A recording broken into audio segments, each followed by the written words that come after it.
Welcome students अपने revision class में। आज हम पढ़ेंगे पोलिनोमियल। 10th क्लास का चैप्टर है एक पोलिनोमियल। पोलिनोमियल में सबसे पहले आता है अलजेब्रिक एक्सप्रेशन। क्योंकि हम रिवीजन कर रहे हैं तो हम क्विक रिवीजन करेंगे, ठीक है। अलजेब्रिक एक्सप्रेशन में देखो भाई कैसे लिखते हैं, a नॉट x की पावर n। जब यहाँ पे कुछ भी नहीं है तो x की पावर n है। a की पावर a1, यहाँ पे 1 आ गया, x की पावर n माइनस 1, एक कम हो गया, यहाँ पे जो आया है वहीं पे यार माइनस हुआ है, प्लस a2 x की पावर n माइनस 2, यहाँ पे 2, यहाँ पे 2, यहाँ पे x की पावर n है, यहाँ पे क्या है x की पावर n है। x की पावर यहाँ पे कम होती जा रही है। अलजेब्रिक एक्सप्रेशन में पॉलिनोमियल का x की पावर कम होती जा रही है, ठीक है। और ये आपके पास कांस्टेंट टर्म्स है, रियल नंबर है। ये आपके पास यहाँ पे क्या है, रियल नंबर है, कोई भी रियल नंबर आएगा, ठीक है।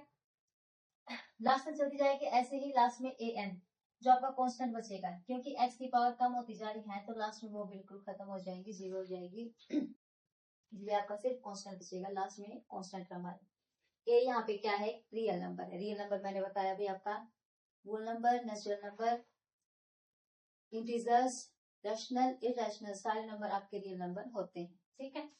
उसके बाद ये कहता है कि भाई डिग्री बताओ इसमें क्या है। कोई पॉलिनोमियल दे देगा आपको और बताओ उसमें डिग्री कौन सी डिग्री का पॉलिनोमियल है, ठीक है। First degree, third degree, second degree, जो भी है। तो आप देखेंगे भाई हाईएस्ट पावर क्या है, x, जो आपके पास वेरिएबल है x, उसकी हाईएस्ट पावर बोलो क्या है।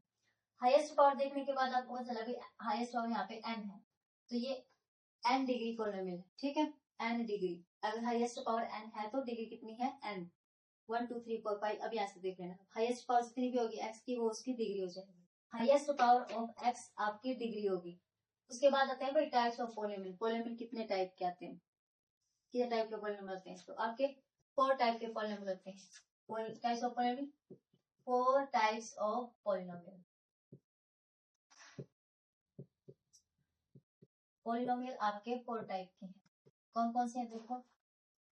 कांस्टेंट पॉलिनोमियल, कांस्टेंट पॉलिनोमियल आप उसको इस तरीके से लिखेंगे, qx इक्वल टू k। यहाँ पे x की वैल्यू x नहीं होगा, यहाँ पे x बिल्कुल नहीं होगा। कांस्टेंट पॉलिनोमियल उसको बोलते हैं, यानी कि कोई सिंपली कांस्टेंट टर्म होगी, x जीरो होगा, वहां पे कांस्टेंट टर्म होगी, तो k इक्वल टू कांस्टेंट है, ठीक है। यहाँ पे k क्या है, एक कांस्टेंट,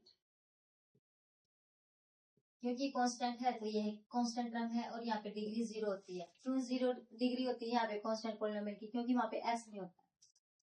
जब आपकी x की वैल्यू जीरो होती है तो आपका ये होता है कांस्टेंट, कांस्टेंट पॉलिनोमियल होता है। उसके बाद आता है आपका लीनियर पॉलिनोमियल। लीनियर पॉलिनोमियल क्या होता है, डिग्री 1 होता है, यानी x की हाईएस्ट पावर 1 होती है। x की हाईएस्ट पावर क्या होती है, 1। x की हाईएस्ट पावर 1 होने के साथ ही ये एक लीनियर पॉलिनोमियल बन जाता है। इसको ऐसे लिखेंगे और इसको ऐसे।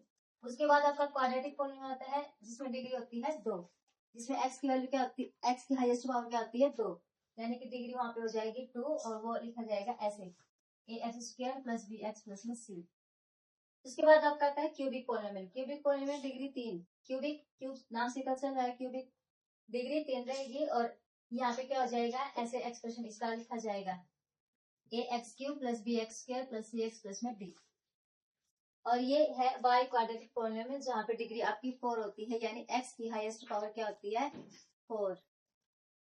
x की हाईएस्ट पावर क्या होती है, 4, ठीक है। तो आप इसको इस तरीके से लिखेंगे, ये आपकी डिग्री है। यहाँ पे 3 डिग्री है, यहाँ पे 2 डिग्री है और यहाँ पे 1 डिग्री है, ठीक है। ये आपके 4 टाइप्स ऑफ